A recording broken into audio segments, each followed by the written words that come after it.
Tidak ada yang lebih menyakitkan selain menjadi wali kota adil yang justru dibunuh polisi korup. Wali kota tahu dirinya tidak akan selamat. Ia cepat mengeluarkan ponsel berisi daftar pengedar narkoba lalu memberikannya pada polisi wanita di sampingnya dan memintanya memastikan ponsel itu sampai ke pemerintah dengan aman. Namun wanita itu tertembak dan pingsan.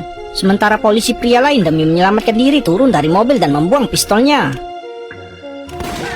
Setelah itu, polisi korup itu dengan cepat mendekati mobil wali kota dan menembaki wali kota dengan marah. Setelah memastikan semua orang di lokasi tewas, mereka langsung pergi dengan mobil. Tanpa mereka sadari, polisi wanita di dalam mobil sebenarnya belum tewas. Hal pertama yang terlintas di benaknya adalah pesan terakhir wali kota, jadi ia buru-buru mengambil ponsel itu lalu dengan susah payah menyeret tubuhnya keluar. Wanita itu bersandar lemah di mobil, berulang kali menyebut nama-nama daftar di ponsel itu. Namun saat itu dari kejauhan muncul mobil polisi di jalan besar membuatnya merasa terancam. Ia segera merangkak ke bawah mobil untuk bersembunyi. Ternyata polisi korup yang sebelumnya menembaki mereka kembali malam itu untuk membersihkan lokasi. Wanita itu dengan waspada memegang pistol menunggu kesempatan untuk bertindak.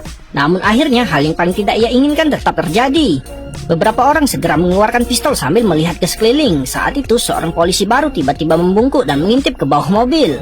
Dalam sekejap mata mereka beradu. Wanita itu meletakkan telunjuk di bibirnya, berharap anak itu akan membiarkannya pergi. Tak disangka polisi korup itu langsung berdiri dan melaporkan kepada atasannya tentang situasi di sana. Melihat kejadian itu, yang lain langsung bersembunyi di belakang mobil. Sementara itu wanita itu memanfaatkan kesempatan itu untuk melompati pagar dan melarikan diri dari lokasi dengan sangat cepat. Di tengah hujan peluru, ia berhasil lolos dengan selamat, namun karena panik kakinya terpeleset dan ia jatuh ke lereng. Saat fajar, wanita itu masih pingsan dibangunkan oleh seekor ular yang lewat. Setelah memeriksa luka di pinggangnya, wanita itu melepas jaketnya dan merobeknya menjadi beberapa kain untuk menghentikan pendarahan. Namun satu-satunya ponsel yang ada juga hancur saat ia terguling. Jadi ia tidak mungkin menelpon meminta bantuan. Untuk berjaga-jaga, wanita itu kembali menghafal nama-nama bandar narkoba di daftar. Sementara itu di tempat lain, setelah mendengar wanita itu berhasil melarikan diri, kepala polisi segera mengemudi ke lokasi. Untuk menghindari masalah, ia turun dari mobil. Tanpa ragu, kepala polisi menembak anak buahnya yang terluka hingga tewas. Setelah itu mereka melepas anjing pelacak dan kelompok bersenjata lengkap mulai memburu wanita itu. Tak lama kepala polisi menemukan jejak darah dan potongan kain si wanita di tanah tak jauh dari sana.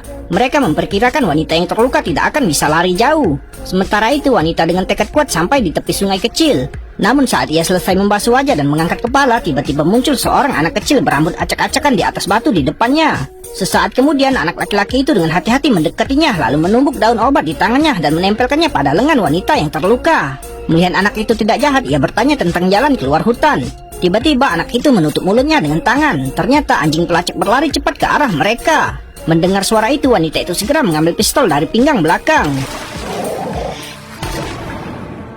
Mendengar hal itu, seorang polisi segera tiba.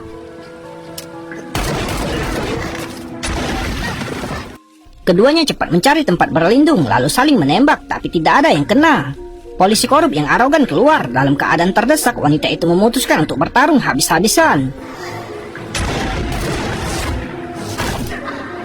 Si wanita jatuh ke tanah kesakitan. Polisi korup itu hanya mengalami luka ringan di kulit, lalu melangkah angkuh mendekati wanita itu. Saat ia mengangkat senapan dan bersiap menarik pelatuk, bocah itu tiba-tiba menarik napas panjang keras, menarik perhatian polisi itu. Setelah menembak satu tembakan sempurna, wanita itu tak mampu bertahan dan pingsan. Bocah baik hati itu segera memanggil keluarganya, lalu mereka mengangkat si wanita ke rumah. Sementara itu kepala polisi yang datang menemukan mayat rekannya di sungai.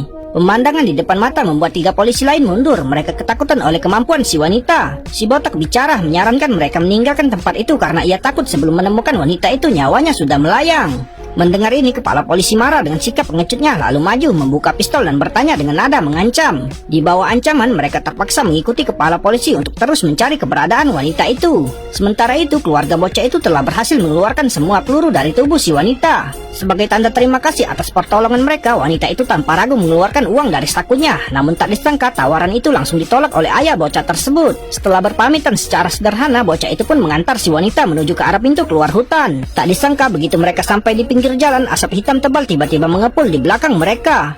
Ternyata tak lama setelah mereka pergi, polisi korup bersama 3 anak buahnya datang ke rumah bocah itu. Mereka menemukan barang-barang peninggalan si wanita di dalam rumah. Namun demi melindungi anaknya dan juga wanita, sang ayah tetap teguh meski diancam oleh polisi. Ia sama sekali tidak mau memberitahukan keberadaan mereka berdua. Seluruh keluarga mereka pun menjadi korban pembantaian tanpa ampun. Bocah dan wanita itu segera berbalik dan berlari ke sana, namun semuanya sudah terlambat. Rumahnya sudah hangus menjadi puing-puing. Keluarga yang tadinya bahagia kini hancur berantakan dalam sekejap mata. Wanita itu memandang pemandangan di depannya dengan penuh rasa sakit dan penyesalan yang mendalam, sementara bocah yang kehilangan keluarganya pun menangis. Setelah pemakaman sederhana keluarga bocah itu, wanita itu refleks mengeluarkan pistol. Dalam hati, ia bersumpah harus menuntut keadilan untuk mereka, namun peluru di pistol itu sudah lama habis. Melihat itu, bocah itu langsung mengerti maksudnya. Dibimbing oleh anak kecil itu, mereka tiba di sebuah goa tersembunyi, bekas tempat perlindungan serangan udara yang digunakan oleh tentara Jepang selama Perang Dunia II. Tanah dipenuhi mayat-mayat yang membusuk. Wanita itu menemukan sekotak peluru dan senapan di salah satu kerangka. Dengan senapan di tangan, ia siap membalaskan dendam. Polisi korup yang sedang berjemur di area terbuka sama sekali tidak menyadari bahaya yang mengintai di bawahnya. Sebuah tembakan tiba-tiba mengejutkannya dan sebelum ia sempat bereaksi, tangan kiri seorang pria lain hancur setengah.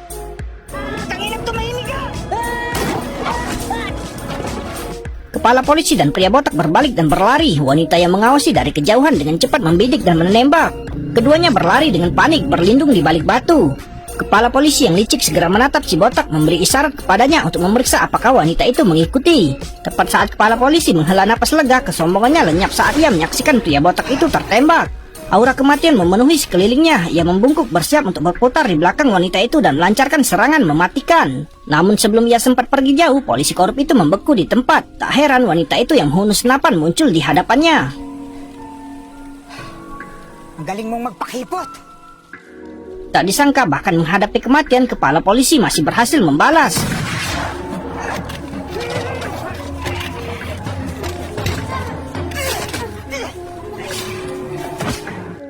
Sungguh kecerobohan berujung bencana. Wanita dengan putus asa mengambil senapan dari tanah dan menangkis serangan mematikan polisi.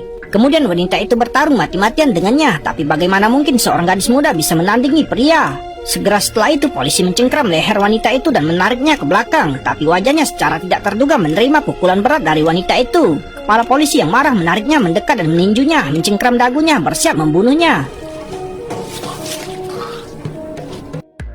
Ternyata anak itu telah tiba. Kemunculannya yang tepat waktu menyelamatkan nyawa wanita itu lagi dan ia membalaskan dendam keluarganya. Berkat usaha mereka yang tak kenal lelah, para pelaku akhirnya menerima hukuman yang setimpal. Saksikan keseruan lainnya tetap di Snack Video, bikin semua bikin.